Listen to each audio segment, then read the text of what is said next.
Hey guys, Darren here. Welcome to Mayhem Country Living. Hope you guys are doing okay wherever it is that you are. I'm going to show you something kind of funny.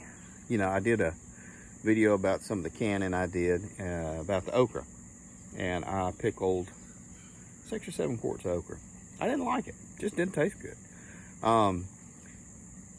If we can't eat it, or we don't want to eat it, we're really not going to put it on our shelves in our canning stuff. Now, of course, if we were starving and everything, you know, absolutely then no problem.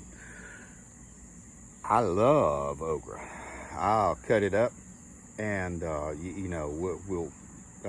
freezed a bunch, dehydrated a bunch, and I took a lot of the leaves and ground them up because you can use the leaves. The leaves are edible. You can use the leaves in roux and stuff like that as thickening agents for people who don't like okra that much.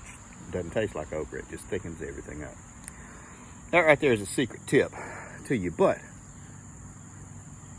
I emptied out 7 quarts of okra early this morning, about 5 o'clock. Went out and fed the chickens and gave them all the scraps. Chickens get everything: coffee grounds, rinds, whatever scraps, potatoes, onions. People say you can't give them potatoes and onions. I give them potatoes and onions, and what they don't eat, they mash into the ground and they till it. So it works for me. But anyway, I was sitting there thinking, dang, I just lost $7 worth of rings and lids doing all this. Now I'm going to spin you around. I'll show you something.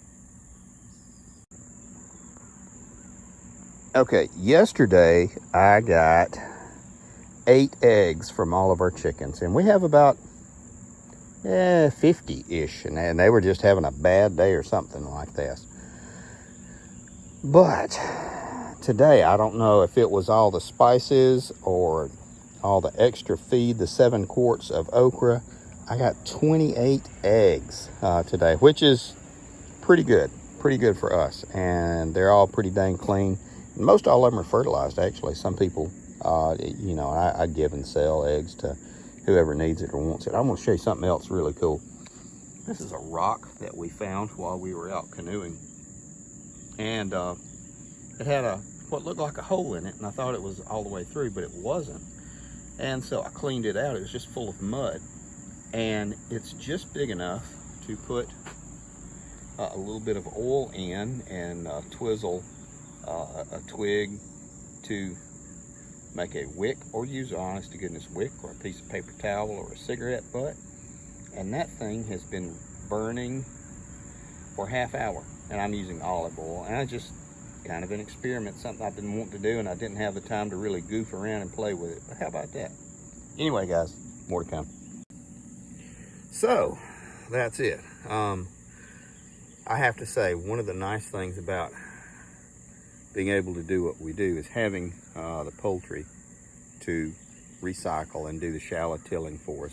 The garden is almost finished up. I have 5 or 6 more watermelons out there, and then we're going to let the chickens into the garden, and they're going to eat it completely down to bare dirt like they had before, and then we start over. So I'm just going to wrap it up. I was listening to a very smart man talking about having critters and animals on your property. And he said you don't have to have any kind of animals if you don't want to. But you need to do their job if you don't have them. So chickens are scavengers, exterminators. They clean up, they fertilize, and they do shallow tilling. They will till, or if you know anybody that has chickens, they'll dig a hole 6 inches deep sometimes. It's random, but they stir and till the dirt over, and then they poop. Can't beat it. Anyway, guys, just something I thought. Take care of you people.